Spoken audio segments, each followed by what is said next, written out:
Hoy, alas 12 na, Itbulaga na! Yan ang sigaw ng sambayanan pagpatak ng alas 12 ng tanghali, magmula Batanes hanggang Hulo, saan mang panig ng mundo. Sa gabing ito, ihahatid namin sa inyo ang mga nakakatuwang storya ng programang kumukumpleto sa ating pananghalian. Ako po si Dingdong Dantes at ito ang Kwentong Dabarkads.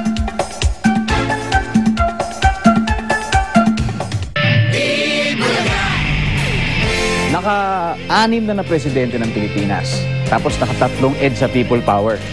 At kung baby ka pa nung unang lumabas ang Itbulaga, malamang may mga anak ka na ngayon. Sa loob ng 3 dekadang nasa ere ang Itbulaga, napakarami ng pinagdaanan ng programa. Ano nga ba ang naging sangkap para tumagal ang EB at tanghaling highest rating noontime show ng bansa?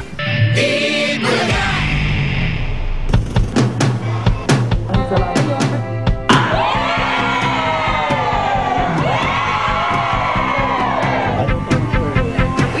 So much makeup. Wow!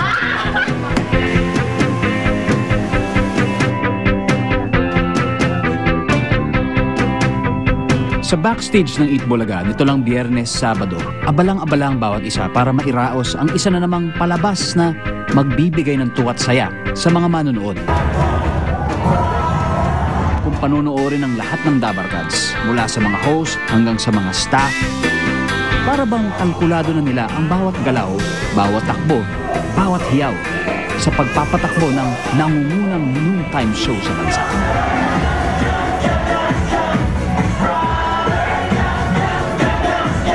Paano ba namang hindi kung mahigit 30 taon na nila itong ginagawa?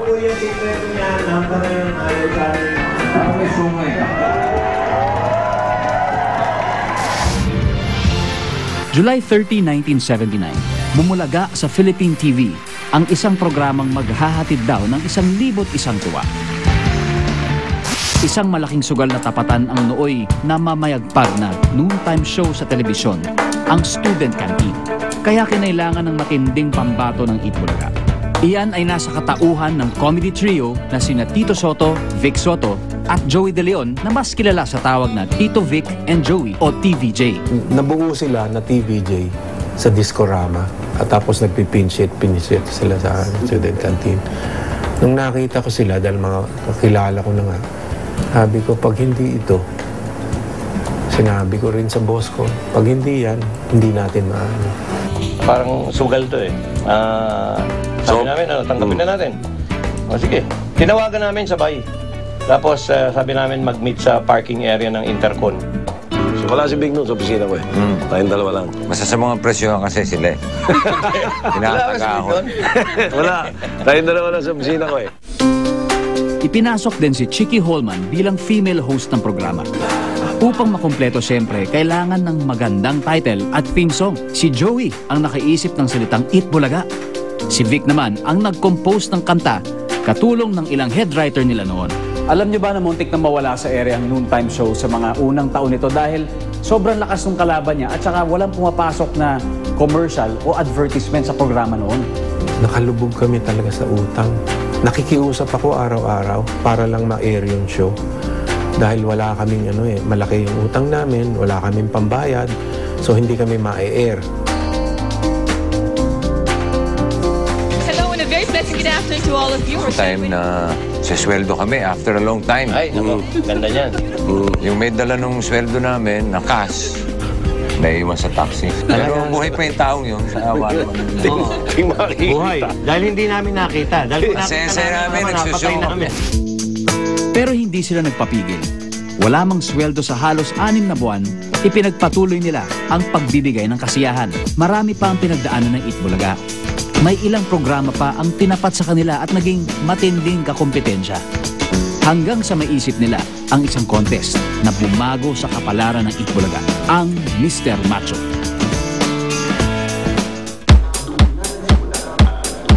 Hindi nagtagal, tuluyan na nilang nakuha ang mailap na kiliti ng mga manonood. Oh, yan.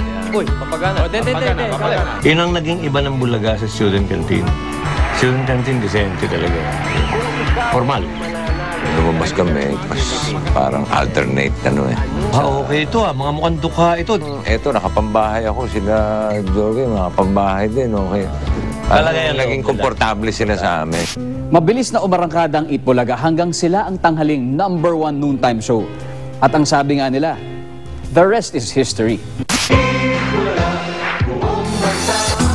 Umabot sa pangalawang taon ng programa at nasundan pa ito at nagtuloy-tuloy pa sa ere. Hindi mo pala akong kinis eh. Dagdag. Dagdag mo, okay. Mas sumaya pa ang barkada sa pagdating ni Aiza. Sino ba ang makakalimot sa pinakasikat na duck walk ng ating Little Miss Philippines runner-up?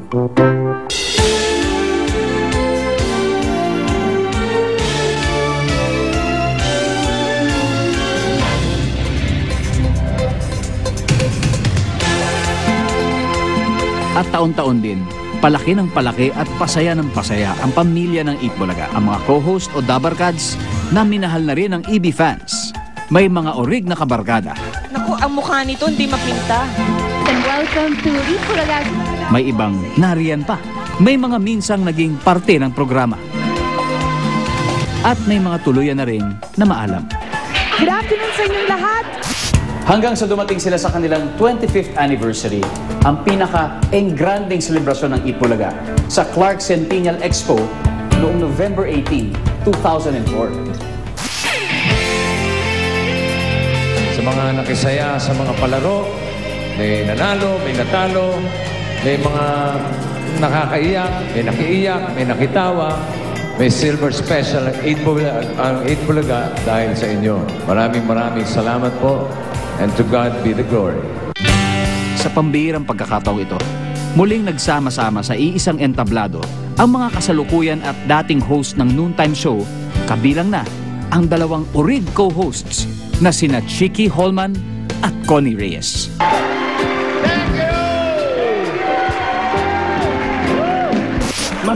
Pero ang isa pa sa sinasaluduhan ng programa ay ang dedikasyon ng mga taong bumubuo nito. Nasa harap man o likod ng kamera. Para sa kanila, ang studio na ito sa Broadway Centrum, ang kanilang pangalawang tahanan. Lahat sila iisang pamilya.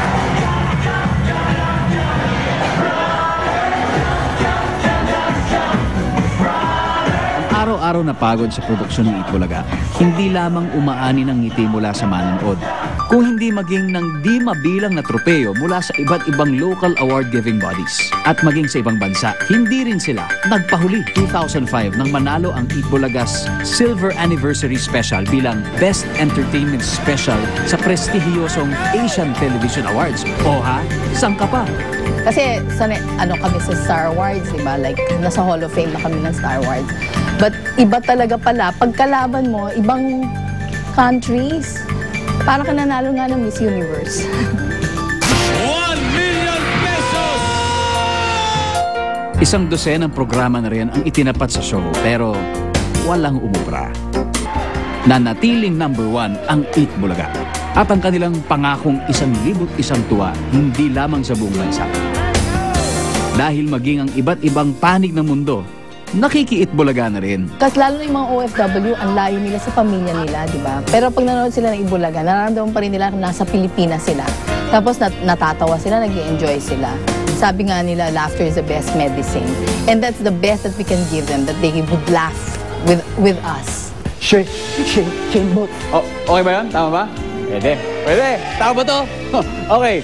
Chuck, na alam niyo na kung ano ang pinag-uusapan kapag marinig niyo yung mga yan. Ang mga pakulong EB. Susunod na sa ating Kwentong Dabarkads.